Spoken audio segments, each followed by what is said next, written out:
वो हमारे बीच में जो मंत्री महोदय है दिगंबर कामत जी, जिनकी खाते डिपार्टमेंट से इस पुतले का यहाँ पे स्थापित हुआ है। गुरु माता जी यहाँ पे हमारे बीच में सांगे नगर पालिका की नगराध्यक्षा संतीक्षा गडकर जी, संगमपुर शिव साम्राज्य, जिन्होंने इतना बढ़िया काम करके दिखाया पिछले 6 महीनों से इस स्मारक को असली रूप में लाना, और उसके लिए हर घर जाके उन्होंने जो कार्य किया है, और उसके अध्यक्ष श्री संगमेश्वर नाइक जी और उनके सभी साथी, संगमपुर शिव साम्राज्य समिति के सभी मावळ मराठा जिन्होंने अद्वितीय ये कार्य किया है, उनको मैं सैल्यूट करता हूं। और यहां पे आए हुए इस अवसर पर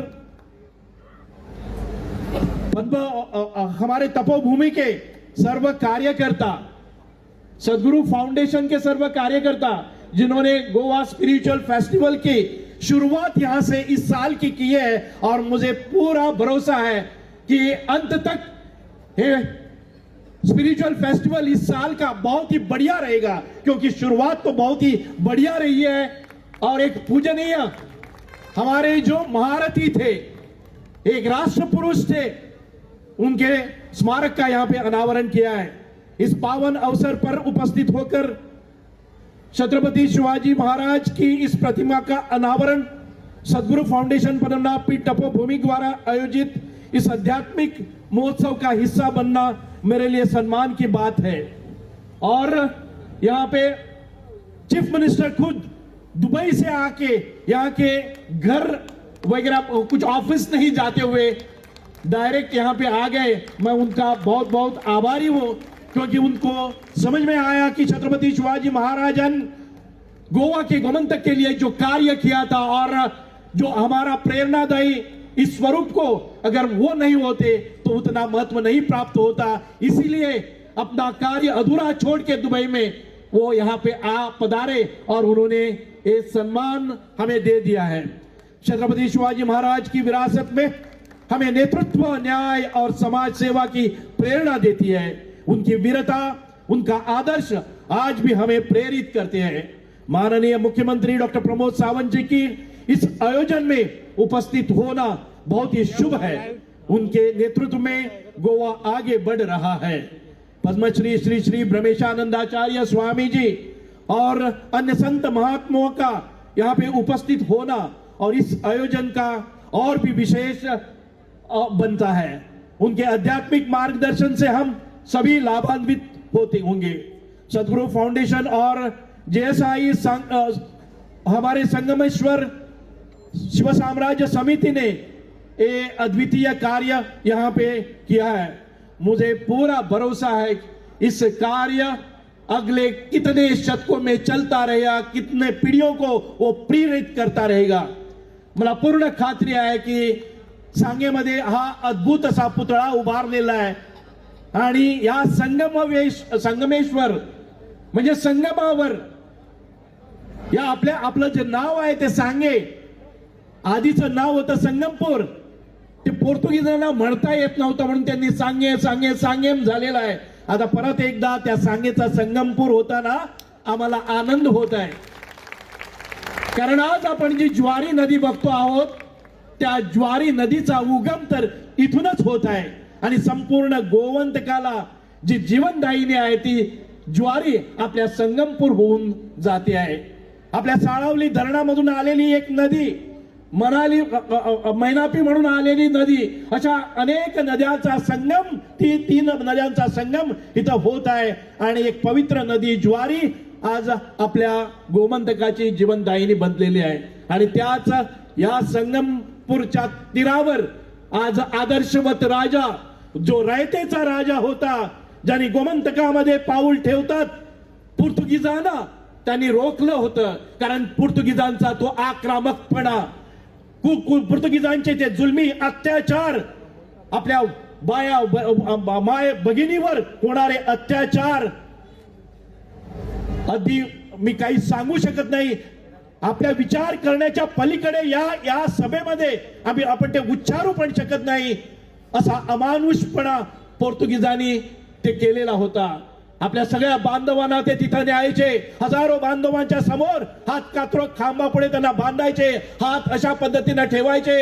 धर्मांतर करणार तर सांगा, अगर धर्मांतर नहीं करोगे तो आपके हे हात कलम किए जाएंगे. अशा पद्धतीने त्यांनी हात छाटलेले आणि त्याच्यानंतर इन्क्विजिशन सुरू होत होतं, धर्मांतर सुरू होत होतं. आणि ज्या वेळेला छत्रपती शिवाजींच्या महाराजांच्या कानावर ही गोष्ट गेली त्यावेळेला त्यांनी गोमंतकामध्ये प्रवेश केला आणि त्यांनी या पाद्र्यांना कंठस्नान घातलं आणि त्यामुळे आज गोवा वाचलेला आहे. आपल्या घरासमोरील तुळस आणि आपल्या मंदिरावरचे कळस आज जे वाचलेले आहेत ते छत्रपती शिवाजी महाराजांच्या गोमंतकातील अद्वितीय कामामुळे वाचलेले आहेत. कदाचित आपल्याला वाटत असेल 450 वर्ष संपूर्ण गोव्यावर पोर्तुगीजांची सत्ता होती, परंतु नाही. इतिहास दबलेला आहे, इतिहास अजूनही पेटीत आहे. पण आपण पाहिलं तर मराठ्यांचं राज इथं अनेक वर्ष अनेक दशक इथं चाललेलं होतं. आज आपण जो मर्दनगड म्हणतोय तिथून आपलं कार्य छत्रपती शिवाजी महाराजांचं कार्य होतं. छत्रपती शिवाजी महाराजांनी आपल्या हवालदाराला, बाळलीच्या हवालदाराला आदेश दिलेला होता आणि तिथं बेतूल एक अत्यंत महत्वाच्या ठिकाणावर ज्यावेळी सगळे समुद्र एकत्रित येतात, समुद्राच्या विरोधी दिशेने येणारे सर्व पोर्तुगालांना तिथं रोखण्यासाठी त्यांनी बेतूल किल्ल्याचं बांधकाम केलं. परवा आम्ही बघितलेलं आहे, जुवे किल्ल्याचा कुणाला सांग पत्ता नव्हता. संभाजी महाराजांनी इथं येऊन जुवे किल्ल्यावर एक पराक्रम केलेला आणि तिथं कंठस्नान अनेक पाद्र्यांना घातलेलं आणि व्हाईसरॉयचा पाठलाग करून त्या मांडवीच्या नदीत ते वाहून गेलेले. अशा प्रकारचा हा इतिहास गाडला गेलेला. आज परत एकदा आम्ही चौकडे बघतो आहोत की छत्रपतीचे पुतळे गावागावामध्ये चौकामध्ये उभे राहू लागले. मी एवढीच विनंती करतोय शिवप्रेमींना, पुतळा बांधायचा असेल, पुतळा करायचा असेल, त्याची निगा राखणं आणि त्याची राखण करणं हे आपलं कर्तव्य आहे. कुठल्याही जागेवर पुतळा करू नका, कारण त्या पुतळ्याची पवित्रला विटंबना होऊ नये याची काळजी घेणं ते आपलं कर्तव्य आहे. म्हणूनच मी इथं जास्ती वेळ घेणार नाही. आम्हाला संधी दिली सद्गुरू फाउंडेशननी, आम्हाला संधी दिली श्री पद्मश्री ब्रह्मेशानंदाचार्य स्वामींनी की आम्ही हा स्पिरिच्युअल फेस्टिवल एक दुहेरी काम होत आहे.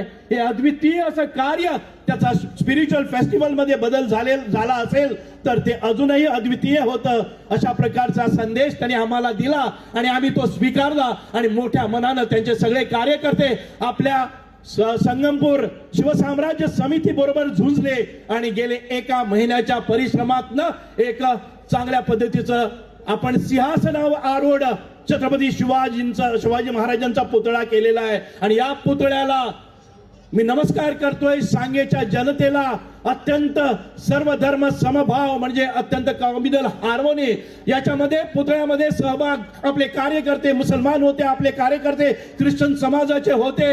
कसल्याही प्रकारचा दगाफोटका न होता, कसल्याही प्रकारचा विरोध न होता हा पुतळा स्वाभिमानानं इथं उभं राहिला, हा सगळ्या धर्मांचं प्रतीक म्हणून.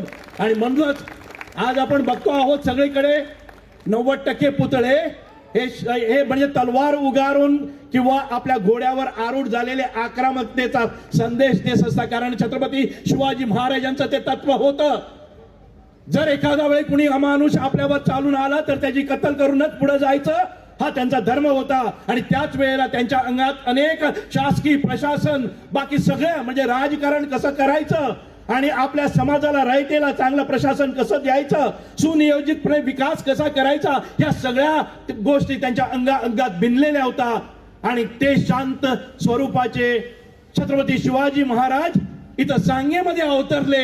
सिंहासनावर सर्व जनतेला सर्व रयतेला एक चांगलं सुशासन देण्याचं कार्य ते करणार आहेत. आणि त्यांच्या चेहऱ्यावर, त्यांच्या मुद्रेवर जर तुम्ही नजर टाकली तर शांत स्वभावाचे, सगळ्यांना आशीर्वाद देणारे, सगळ्यांना न्याय देणारं असं ही मूर्ती आहे. आपल्या समोर प्रशांतजी बसलेले आहेत, त्यांच्या हातून, ह्या कलाकाराच्या हातून ही मूर्ती घडलेली आहे. मी प्रशांतजींना जरा त्यांच्यासाठी एक टाळ्या व्हायला पाहिजेत. अधिक वेळ न दवडता एवढ्या रात्री सुद्धा माझ्या सांगेमधील अनेक गोव्यातील इतर भागातून कार्यकर्ते शिवप्रेमी इथं आलेले आहे. त्यांना मी विनम्र अभिनंदन करतोय, अभिवादन करतोय की तुमच्या सगळ्यांच्याच प्रेरणेमुळे आज आम्ही असं अद्वितीय काम पुढे नेत आहोत.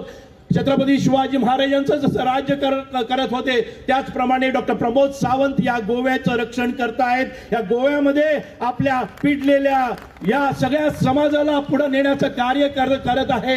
आतापर्यंत 90-100 वर्षे ज्या कुणाची घरं अजूनही बेकायदेशीर आहेत त्यांना एका दमात कायदेशीर करून टाकायचं, त्यांच्या मानेवर टांगलेली तलवार काढून टाकायची आणि त्यांना चांगल्या प्रकारे प्रशासन द्यायचं, न्याय जायचं, सगळ्या समाजांना पुढे न्यायचं कार्य, एक चांगलं कार्य डॉक्टर प्रमोद सावंतजी करतायत. मी त्यांच्याही या कार्याचा इथं गौरव करतोय आणि आम्ही दिलेल्या विनंतीला त्यांनी इथं मान दिलेला आहे म्हणून त्यांचंही मी खूप खूप मनापासून कौतुक करतोय, अभिनंदन करतोय, आभारी आहे. सर्व संत महंत जे आलेले आहेत या पावन भूमीत आपके चरण यहाँ पे लगे हैं और मुझे पता है ये पावन भूमि संगमपुर भूमि जहां से हमारी नदियां बहती है, जहां से हमारे पूरा गोवा को पानी मिलता है, वो सैलावलिम डैम यहाँ पे है, गोवा की सांस्कृतिक भूमि है. इस भूमि के आपके पावन चरण यहाँ पे लगे हैं तो निश्चित रूप से आगे आने वाली हमारी पीढ़ियां इसका जरूर उनको फायदा मिलेगा, इसकी प्रेरणा उनको मिलेगी और हम ऐसे ही बहुत ही अच्छे काम आगे लेके जाएंगे. परत एकदा तुमचं सगळ्या मन काळजातल्यान खूप खूप देव बरे करू म्हणता. ज्या लोकांनी म्हाका सहकार्य केले आणि ज्या लोकांनी वो पुतळो घालपा खातीर म्हाका प्रवृत्त केले. एक लहानशी गोष्ट जाल्ली की पुतळो किंवा आपल्या या नगरपालिकेन भितर छत्रपती शिवाजी महाराजांचो पुतळो ना आणि म्हाका चॅलेंज करपा खातीर ताणें सांगले की एक फोटो पसून लावपाक जायना म्हणून आमच्या एका चेअरपर्सनाच्या कोण एकटो आंगार धांवलो आणि म्हाका दिसलें जर एखादे वेळ आमच्या क्रिश्चन भावांक पसून जर हांगा पुतळो घालपाची इच्छा आसा जर जाय जाल्यार हें कार्य आमी फाटीं रावन कित्याक, कारण त्या पुतळ्याचे ते जे भाषण झाले ते व्हॉट्सअपाचेर गेले आणि लंडनच्यानी हांगा छत्रपती शिवाजी महाराजाचो पुतळो जाय म्हणून शुभेच्छा येवपाक लागल्यो. त्याच्यानंतर हांवें म्हणलें की आमी फाटीं कित्याक सरप आणि त्या हातूंतल्यानच एक भव्य दिव्य पुतळ्याची स्थापना जाली जी आमकां सदो काळ प्रेरणा दितली, ही सदो काळ आमकां चेतना दितली, सदो काळ ताचो आदर्श घेवन आमच्यो अनेक पिळगे मुखार वतलो. हो पुतळो जो आसा तो ब्रॉन्झाचो आसा, 500 वर्सां पर्यंत टिकतलो अशी ह्याची गॅरंटी आसा. कारण हे अद्वितीय असे कार्य आसा ते अनेक जनरेशन अनेक शतकां चलपाक जाय. देव बरें करूं. जय हिंद, भारत माता की जय.